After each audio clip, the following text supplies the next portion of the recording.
Je vais te dire un truc que je pense assez régulièrement, mais que je dis rarement. Je comprends pas toujours pourquoi certaines personnes veulent se lancer dans un business en ligne alors qu'elles détestent tout ce qui ressemble de près ou de loin à un outil numérique. Vraiment. Il y a des gens que je reçois en coaching et je les aime bien, c'est pas le problème, c'est pas un truc personnel. Mais on me dit parfois, bah moi l'informatique c'est franchement pas mon truc, je déteste ça, je préfère faire des trucs à la main, etc. Et pourtant ils viennent me voir pour lancer un business sur Internet. Alors qu'un business en ligne, bah, c'est en ligne. Et en ligne, ça veut dire qu'on va devoir gérer avec des outils, avec des plateformes, avec des interfaces, avec des trucs à configurer, avec des boutons à cliquer, avec parfois des erreurs à comprendre. Je te parle pas de code, je te parle d'une familiarité minimale avec l'environnement numérique. Comme tu dois être familiarisé un minimum avec une voiture pour pouvoir la faire fonctionner, quoi. Mais alors, je dis ça, d'un autre côté, bien sûr qu'on peut créer un business en ligne sans être un génie de la tech. Il y a plein de choses, c'est de plus en plus facile. Et donc, du coup, j'avais envie de parler de ça aujourd'hui. Euh, dans cet épisode, euh, cet épisode, il est pour toi si tu fais partie des gens qui ont envie d'entreprendre en ligne, mais qui sont un petit peu perdus.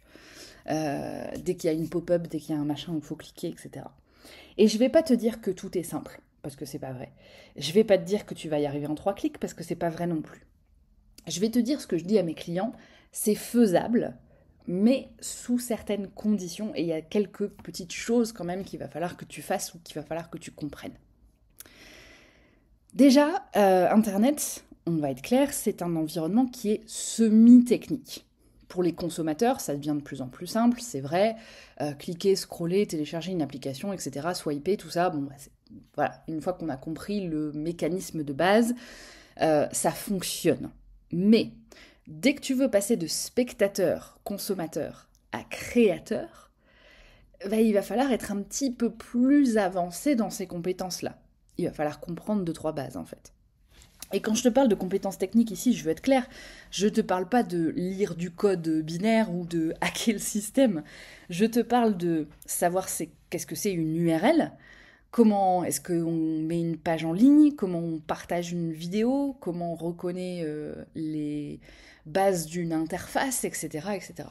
Si t'as pas ces bases-là, c'est pas une condamnation que je suis en train de faire, mais je vais être très franche avec toi, ça va te coûter quelque chose, ça va forcément te coûter de quelque chose d'essayer de créer un business en ligne si ces bases-là, tu les as pas.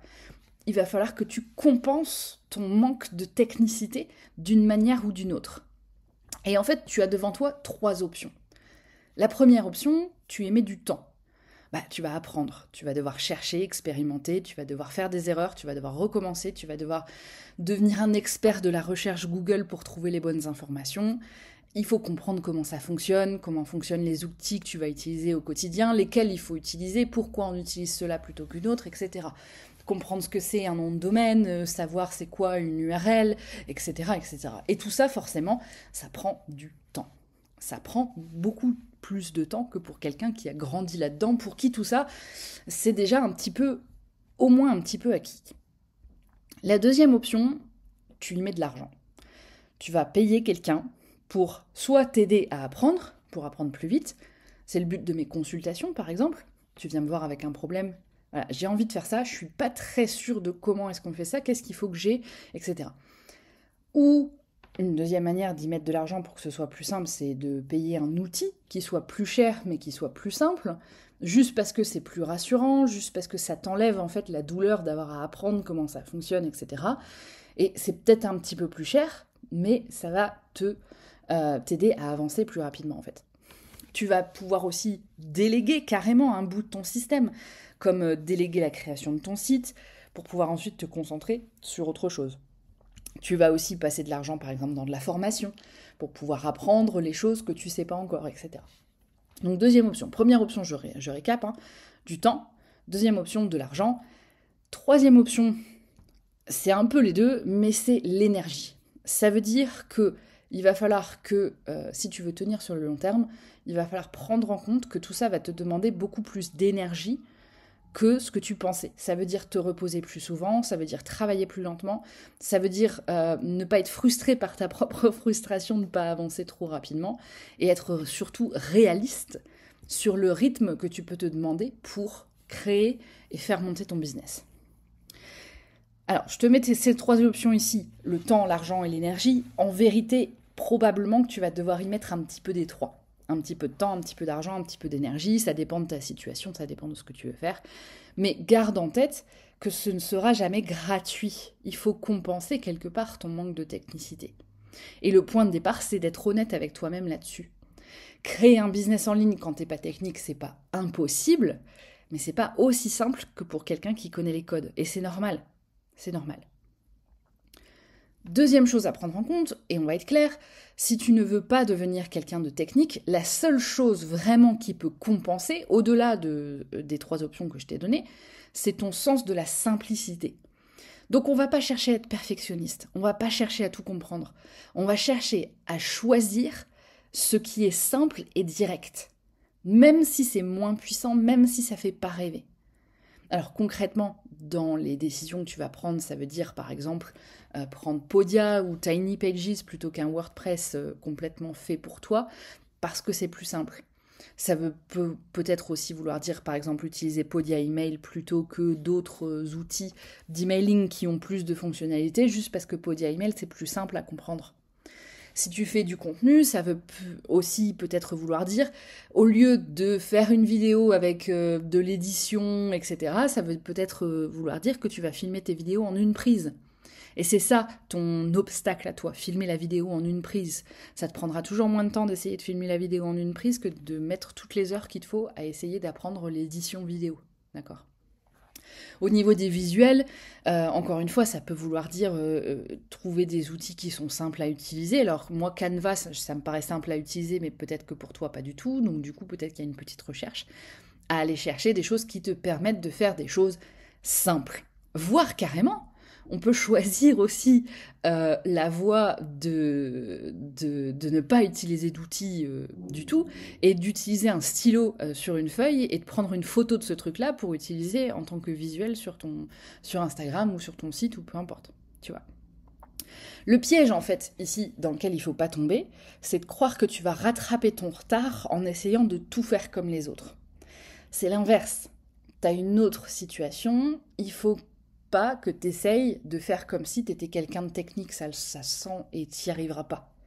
Tu n'y arriveras pas, du moins pas sur le court terme.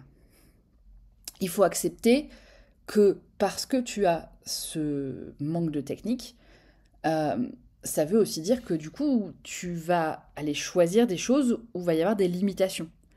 Des outils avec moins de fonctionnalités, des trucs un peu plus chers, des trucs qui te demandent pas de te taper 2 heures de tutoriel en fait. Tu vas faire les choses à la main plutôt que faire les choses automatiquement. Et c'est ok tout ça, c'est ok. Parce que tu vas quand même pouvoir avancer en faisant les choses comme ça.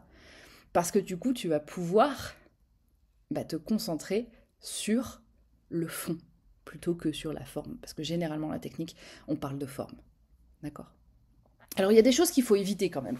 Il y a des choses qu'il faut éviter parce que quand on n'est pas technique, il y a un autre piège qui s'amène vers toi, c'est de ne pas voir venir la galère de quelque chose. Parfois, j'en parlais d'ailleurs, il y a le mariage de mon frère qui est passé récemment, et du coup je me suis fait coiffer.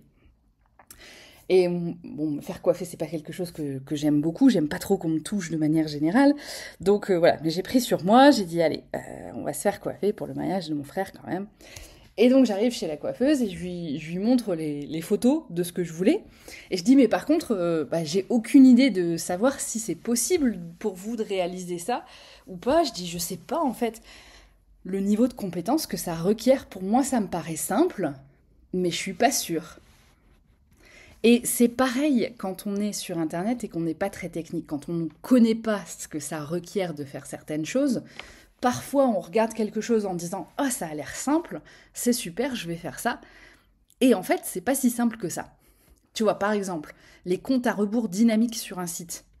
Genre, j'ouvre la page, allez, j'ai un compte à rebours, et si le compte à rebours vient à 0, la page disparaît, ou j'ai plus accès à la promo, etc.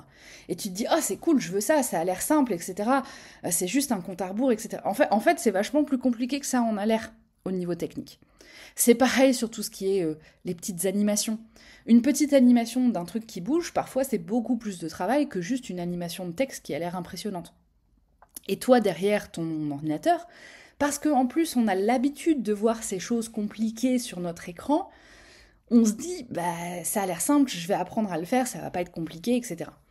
Et puis tu te retrouves à parler de choses beaucoup plus techniques et d'avoir à comprendre 36 000 trucs avant de pouvoir faire ce que tu avais en tête. Donc voilà.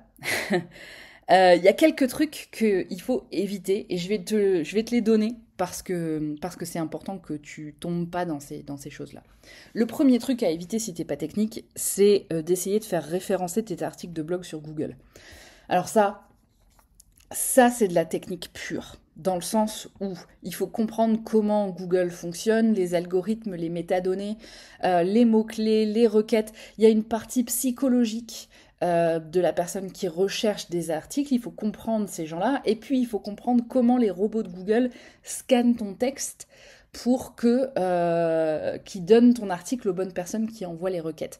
Donc c'est une compétence vraiment technique, entière, lente en plus, frustrante si tu sais pas ce que tu fais. Donc le SEO, faire référencer ses articles de blog sur Google, mets de côté pour l'instant, franchement, tu y passeras beaucoup trop de temps si t'es pas trop à l'aise avec la technique. Le deuxième truc, c'est les tunnels de vente. Les tunnels de vente, si tu sais pas ce que c'est un tunnel de vente, très bien. D'ailleurs, si tu sais pas ce que c'est un tunnel de vente, fais pas un tunnel de vente. Les tunnels de vente, ce sont donc des étapes par lesquelles les gens vont... Alors, j'ai un article, un podcast dessus. Les tunnels de vente, la définition que je te donne, c'est juste le chemin que les gens prennent pour arriver jusqu'à tes produits. Donc en soi, c'est pas trop compliqué et t'es obligé de passer par là. Mais quand on parle de tunnel de vente en technique, c'est un truc avec des pages de capture où les gens rentrent leurs emails, puis il y a un email qui est envoyé, ils arrivent sur une autre page où il y a un upsell, où il y a un machin, où il y a un ceci. Les tunnels de vente complexes, c'est une compétence technique à base d'URL, à base de compte à rebours, à base de trucs evergreen et de machins dynamiques. Tu vas t'y perdre. Tu vas t'y perdre. Des tags comportementaux, etc. Non. Et c'est pas du tout obligatoire pour vendre. Je te renvoie à mon article et à mon épisode sur les tunnels de vente pour que tu reviennes là-dedans et que tu comprennes ces histoires de vente sans chercher à faire des tunnels de vente complexes. Donc on oublie les tunnels de vente, on oublie le SEO, on oublie également les animations de vidéos de manière professionnelle. Tu vois, les trucs où il y a une petite intro qui arrive, etc.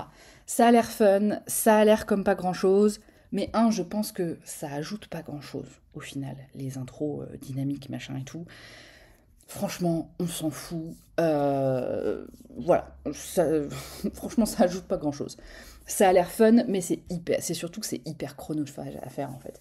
De l'édition de vidéo, il te faut déjà un très bon ordinateur si tu veux pouvoir faire de l'édition de vidéo de manière professionnelle. Un bon logiciel. Alors maintenant, il y en a certains qui sont en ligne, qui sont pas trop mal, mais tu vas vite être... voilà, il y a tellement de fonctionnalités là-dedans que c'est... Voilà, donc une vidéo claire, tournée avec ton téléphone, ça suffit amplement. T'as pas besoin d'aller chercher des machins et des bidules pour faire de l'animation vidéo et des vidéos professionnelles. Ok. T'oublies aussi le site web sur mesure.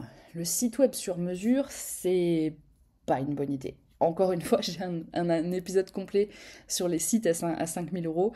Va écouter ça, tu n'as pas besoin de ça pour démarrer avec un business sur Internet, surtout si t'es pas technique. C'est le meilleur moyen de se faire arnaquer par un développeur web qui va te vendre ça très très cher parce que c'est un truc, une compétence technique. Alors quand je dis arnaquer ici, non, il y a des développeurs web qui vont te faire des sites web à 5 000 euros et ça vaut 5 000 euros. Mais si toi, aujourd'hui, t'as pas d'audience, t'as pas de présence, si tu te fais faire un site web à 5 000 euros, ça te donnera pas ce que tu as envie de faire. Et en plus, tu vas te retrouver avec un truc hyper technique que tu peux pas modifier toi-même.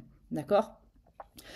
Donc, on évite, on fait à la place soit un site Podia très simple, soit une page Notion, soit même un Google Doc, ce que tu veux, mais un truc simple. D'accord ? On oublie également, dans tout ce qui va être emailing, la segmentation. La segmentation, c'est mettre les gens dans des petits groupes et envoyer des emails à tels gens selon s'ils sont dans tel groupe ou dans tel groupe. Ouais. Il y a de grandes chances que si tu as un business en ligne aujourd'hui, si tu es tout seul à gérer ton business en ligne, tu n'as pas besoin de segmentation. À la limite, tu peux faire des tags pour savoir d'où viennent les gens ou s'ils sont intéressés par un truc plutôt qu'un autre. Mais ça te donne des informations pour toi. Et il faut pas que tu mettes le nez dans la segmentation. Fais un truc simple, avec un message clair pour tout le monde. Et ce sera beaucoup mieux, beaucoup plus simple à gérer. Et puis, tu t'en mêleras pas les pinceaux dans tout ça. Et un dernier truc, la pub. On évite la pub. La pub, c'est pareil, c'est une compétence technique. La pub sur Internet, ça requiert de savoir à qui tu t'adresses déjà. Donc si tu es débutant, tu ne sais pas à qui tu t'adresses. Deuxièmement, comment est-ce qu'on va les chercher? Quels sont les mots-clés qu'on va taper pour aller voir telle ou telle personne selon le truc de pub que tu utilises? Si c'est sur Instagram ou sur Facebook ou sur Pinterest, etc., c'est pas la même chose. C'est un gouffre à cache. Clairement, la pub, c'est un gouffre à cache. Pour te donner une idée, j'ai refait certaines recherches récemment, ce que je fais régulièrement pour voir si les choses n'ont pas changé et si moi je ne changerai pas d'avis. Aujourd'hui, pour te construire une liste email de 1000 personnes, donc une liste email de 1000 personnes, c'est à peu près ce qu'il te faut pour gagner ta vie. 1000 personnes qualifiées, donc des personnes qui te suivent parce qu'ils t'aiment bien, c'est à peu près ce qu'il te faut pour gagner ta vie avec un business en ligne. Il y a des business en ligne qui font ça avec moins. 1000, c'est à peu près c'est le chiffre qu'on cherche à avoir de manière générale. Pour avoir une liste email de 1000 personnes, rien qu'avec la pub, il faut dépenser au minimum 5000 euros. 5000 euros de pub pour 1000 personnes. Je te mets ça là, c'est un chiffre qui est toujours en constante évolution dans un sens ou dans un autre, mais aujourd'hui, en juin 2025, c'est le budget qu'il faut dépenser pour avoir une liste email de 1000 personnes. Donc aujourd'hui, si tu n'as pas ce budget-là, et si t'as pas et en plus, si tu n'as pas les compétences, ça peut te coûter beaucoup plus cher. Ça peut te coûter jusque 10 000 balles. Hein. Quand on sait pas ce qu'on fait avec la pub, c'est comme si on savait pas ce qu'on faisait au poker. On gagne pas, hein. On ne gagne pas. Donc voilà. On oublie donc, je récapépète, le SEO, donc pour faire référencer de ces articles de blog sur Google, les tunnels de vente complexes, les vidéos de type professionnel, le site sur mesure, la segmentation poussée d'audience et la pub. Ce qu'il faut comprendre, en fait, c'est que quand tu n'as pas les bons capteurs pour détecter si quelque chose est simple ou compliqué, tu vas forcément, au-delà de cette liste, rencontrer des situations où tu dis, en fait, c'est vachement plus compliqué que ce que je pensais, peut-être que j'en ai pas besoin. C'est la question à te poser de temps en temps. Peut-être que je peux faire autrement, peut-être que je peux faire plus simple. Ça, c'est vraiment la question à te poser. Et de manière générale, le principe qu'il faut suivre, c'est si ça brille, c'est probablement que c'est un petit peu plus compliqué que ça en a l'air. D'accord? Donc garde le cap, reste simple, focalise-toi sur ce qui te rapproche de ton public. Tout le reste, ça peut attendre ou ça peut même ne jamais venir. Il y a plein de personnes qui gagnent très bien leur vie sur Internet sans avoir besoin de faire aucune des choses dont je t'ai parlé aujourd'hui. D'accord? Par contre, il y a des choses à apprendre en priorité. Des compétences un petit peu techniques qui peuvent paraître à certaines personnes comme des choses qu'on n'apprend pas, mais des choses qu'on sait déjà faire, et comme d'autres personnes, des choses qui peuvent être un petit peu plus compliquées à maîtriser. Encore une fois, tu n'as pas besoin de tout savoir pour te lancer, il faut juste le minimum pour les premières étapes pour pouvoir commencer, mais tu as besoin d'apprendre les bonnes choses, et surtout, je pense, dans le bon ordre. Parce que si tu commences par exemple, comment te faire payer, il n'y a pas grand... Voilà, tu vas savoir comment te faire payer, mais tu n'auras pas de personnes qui viennent te voir. Donc, c'est pas une bonne idée de commencer comme ça. Donc, voici ce que je recommande aux personnes qui ne sont pas très techniques, mais qui veulent avancer efficacement quand même. La première chose à apprendre, si ce n'est pas acquis, c'est apprendre à publier sur une plateforme. Tu vas choisir une plateforme que tu utilises déjà et qui te paraît naturelle. Et quand je parle de plateforme ici, je te parle de YouTube, Instagram, Facebook, Substack, peu importe. Un réseau social, c'est mieux parce que c'est là où les gens sont aujourd'hui. D'accord ? YouTube, Instagram, Facebook, Substack, Twitter si c'est ton truc. Il y en a d'autres, mais celles-là, ce sont les grandes. D'accord ? Donc le but, c'est de savoir publier quelque chose dessus, que ce soit sur YouTube, sur Instagram, sur Facebook ou sur Substack. Donc une vidéo, un visuel, un texte, comment est-ce qu'on fait pour publier ce genre de choses. Comprendre les différents formats qui s'offrent à toi, parce que plus ça va, plus sur ces plateformes, il y a plein de formats qu'on peut faire. Par exemple, sur YouTube, tu peux publier une vidéo, tu peux aussi publier un short, tu peux publier du texte. Et c'est tout. Si je dis pas de bêtises. Non, tu peux faire des lives aussi sur YouTube. T'es pas obligé de savoir tout faire. Peut-être que toi, tu vas dire, ok, moi je commence avec les vidéos sur YouTube. Plus tard, peut-être que je regarderai ce que c'est un short et comment est-ce qu'on fait un short, etc. Sur Instagram, il y en a plusieurs aussi. Tu as les Reels, tu as les Stories, tu peux faire un carrousel, tu peux faire un machin. Voilà, comprendre tous les différents formats et la plateforme en elle-même, c'est une bonne idée. Et puis surtout, comprendre comment ça marche. Comment est-ce que les gens laissent un commentaire, pardon. Qu'est-ce que ça fait si les gens ils font un like dessus? Qu'est-ce que je vais chercher à faire pour avoir de l'engagement sur ces plateformes? Comment est-ce que les gens peuvent engager avec moi? Comment est-ce qu'ils peuvent m'envoyer un message? Est-ce qu'ils peuvent le faire? Par exemple, sur YouTube, c'est pas possible, etc., etc. Et donc, à partir de ce moment-là, une fois que tu as compris une plateforme, apprendre à publier sur cette plateforme, tu vas y aller à fond. Tester tes idées, tester tes récits, tester tes prises de position, lancer des trucs, regarder comment on fait un Reels, comment est-ce qu'on envoie une vidéo, machin, faire plein de choses. Et commencer à être actif, mais sur une plateforme, dès le départ. D'accord? Et encore une fois, tu n'as pas besoin de tout comprendre d'un coup. Tu peux y aller petit par petit. Mais commence par faire quelque chose. D'accord? Et si tu bloques à cette étape-là, t'as pas besoin d'une formation qui va t'apprendre toutes les différentes parties de tout ça. La plupart de ces plateformes-là ont un système de guide en ligne ou même de tutoriels en ligne où tu vas pouvoir aller voir comment faire toutes ces choses-là différemment. Si tu es sur YouTube, par exemple, tu tapes sur YouTube, tutoriel YouTube, ça va te permettre de trouver des trucs très simples à utiliser et de comprendre comment la plateforme fonctionne. D'accord? Donc ça, c'est la première étape. Deuxième étape, tu veux que les gens puissent te contacter et tu veux pouvoir leur répondre. Alors, selon la plateforme que tu as utilisée, tu vas pouvoir le faire sur la plateforme en elle-même. Par exemple, sur Instagram, sur Substack, sur Facebook, les gens peuvent te contacter directement. Donc, on a un système de messaging, par exemple. Si c'est pas le cas, il faut que tu aies une adresse mail visible si la plateforme elle est moins interactive. Et du coup, pouvoir répondre aux personnes et contacter, si besoin, les personnes. Alors sur YouTube, c'est compliqué de contacter les gens qui te suivent. C'est aussi pour ça que c'est une des limites de YouTube. Mais ça peut être intéressant de trouver comment faire ça. Ce qui m'amène à la troisième étape, mettre en place quelque chose qui te permet de ne pas passer par les algorithmes.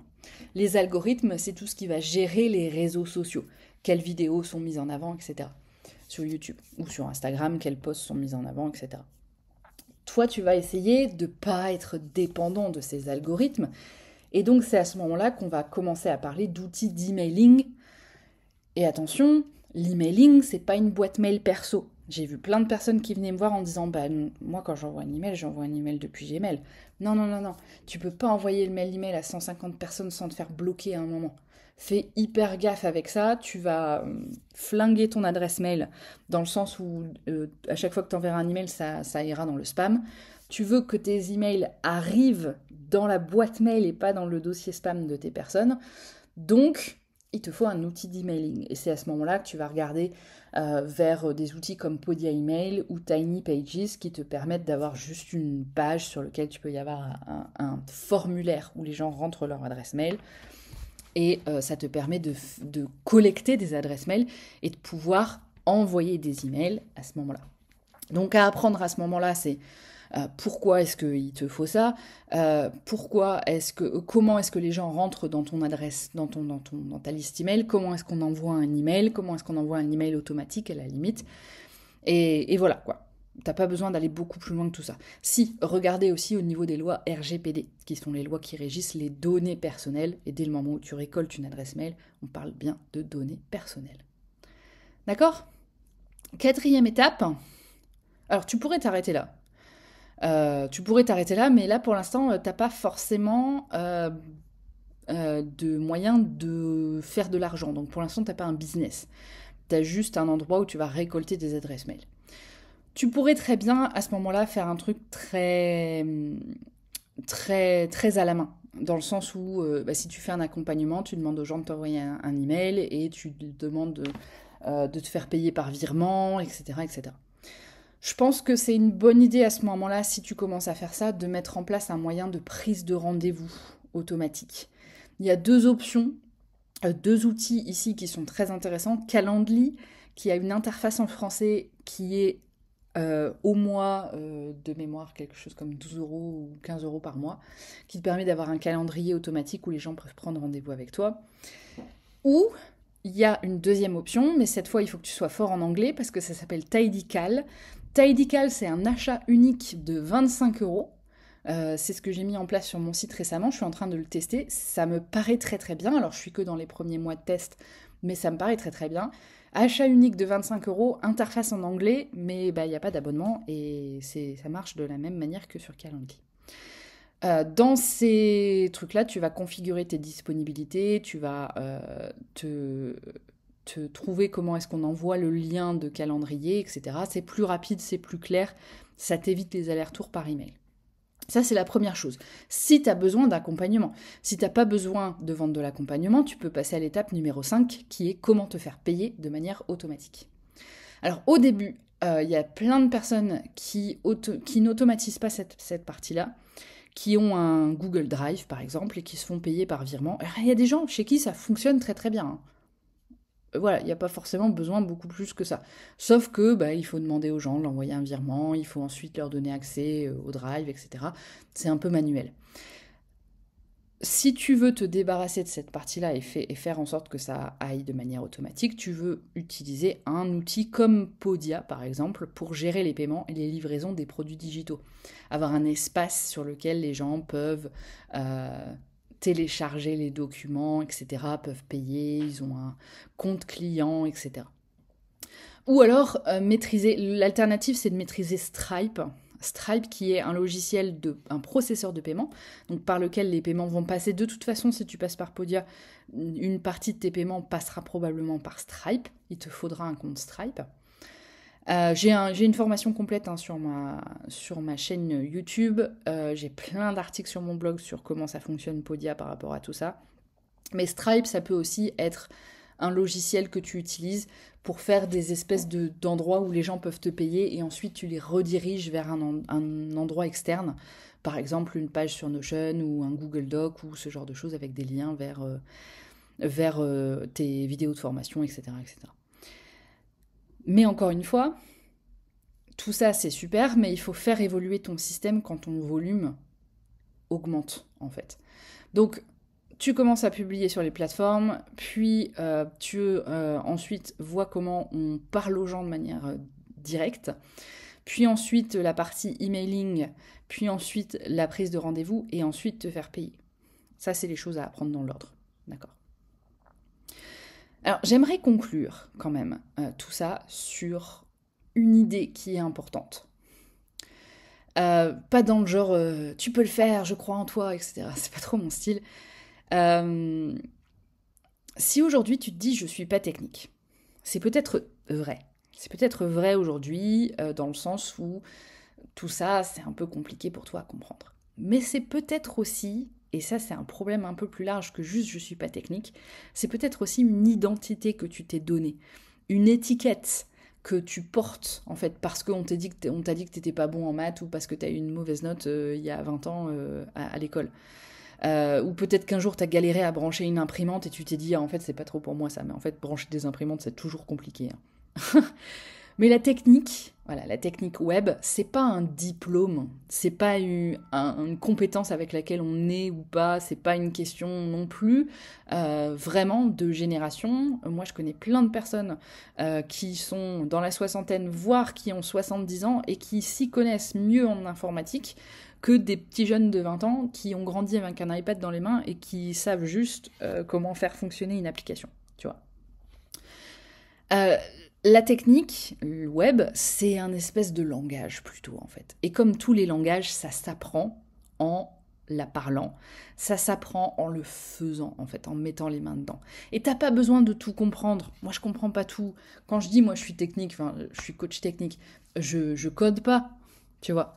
Donc je suis pas technique dans tout ça, c'est juste que je sais où cliquer sur les choses et j'ai des intuitions parce que j'ai utilisé les outils pendant longtemps. T'as pas besoin d'aimer ça non plus, du moins au début.